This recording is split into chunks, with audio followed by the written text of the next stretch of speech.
We know that light is a form of energy. Light can come from natural as well as man-made sources. Which are the natural sources of light? Sun, stars, fire are some of the natural sources of light. Which are the man-made sources? Electric bulb, CFL bulb, LED bulb are man-made sources of light. Let me take this torch and flash it on the wall. You can see the flashlight on the wall, but how about the path from battery to the wall? I don't see any light in the path. Let me hold this pen at some places in the path and check if light is really present there as well. Yes, light is present wherever I place a pen. Pen shines in certain areas due to light from the battery. I can create some smoke in the room and we can clearly see the whole path. This is the path light travels from battery to the wall. Light bounces off tiny particles of smoke and is reflected back into our eyes.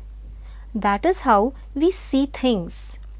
Light reaches our eyes and due to biochemical reactions in our eyes, we can see things or we can feel light. Objects can be seen only when light is present. Let me light this candle. If I place this glass in front of the candle, I can still see the candle. Light passes through the glass. Glass is called transparent object. Let me place this paper, metal sheet, acrylic sheet, duster as well. All these objects stop light from passing through it. These objects are called opaque objects. Let me place this frosted glass in front of the candle. I can see the candle but not very clearly. Same is true with this butter paper. These are called translucent objects. A translucent object lets light pass through, but objects on the other side can't be seen clearly. Sun is a natural source of light. Sunlight travels a very long distance before reaching Earth. During this journey, it travels through space before entering Earth's atmosphere. Do you know what consists of Earth's atmosphere? It contains lots of gases and other tiny particles. During its travel from Sun towards Earth, sunlight bounces off these tiny particles. Sunlight is scattered after it hits these tiny particles. We have seen that white light is a combination of different colors with the help of a prism. When sunlight hits these tiny particles, blue light is scattered the most. That is the reason we see blue sky. We will make a square tube from this plastic sheet. When we burn this incense stick, lots of smoke is generated. We will collect the smoke in the plastic container. It contains particles similar to the ones in the Earth's atmosphere. Let us place this on the torch which emits white light. You can see the blue tinge of light in this container. This is very similar to the color of the sky.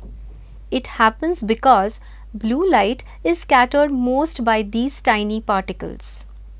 We learned about sound waves in the previous standard.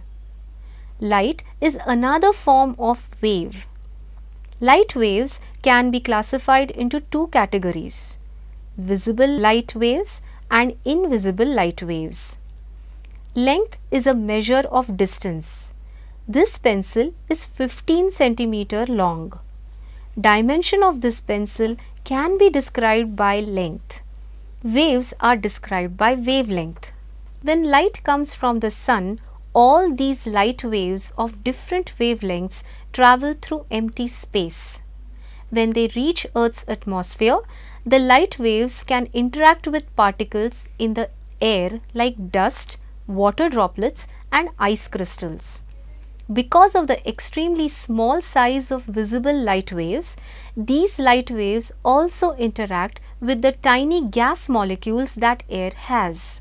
The light waves bounce off these particles just like you might collide and bounce in some direction in a crowded place. As the light waves bounce in lots of different directions, we say they have been scattered. How light waves get scattered depends strongly on the size of the particle compared with the wavelength of the light. Particles that are small compared with the light wavelength scatter blue light more strongly than red light. Because of this, the tiny gas molecules that make up our Earth's atmosphere scatter blue portion of the sunlight in all directions, creating an effect that we see as a blue sky. Within the visible range of light, red light waves are scattered the least by atmospheric gas molecules. So, at sunrise and sunset, when the sunlight travels a long path through the atmosphere to reach our eyes, the blue light has been mostly removed, leaving mostly red and yellow light remaining. The result is that the sunlight takes on an orange or red tinge, which we can see reflected from clouds and other objects as a colorful sunrise or sunset. We will do another activity to see this effect. I will fill this plastic water bottle with water. Let us keep this bottle on the torch. You can see the white light from the torch. When I put some milk in the water, it becomes slightly turbid. Small particles of milk are similar to the ones in the atmosphere. You can see the blue tinge in some areas of the bottle. Summary: light is another form of energy. We looked at natural as well as artificial sources of light. Objects through which light passes are called transparent objects. Objects through which light cannot pass are called opaque objects. A translucent object lets light pass through, but objects on the other side can't be seen clearly. We discussed about scattering of light and how it plays a role in deciding the color of the sky during different times of the day. Try these activities with some variation and discuss findings with your friends.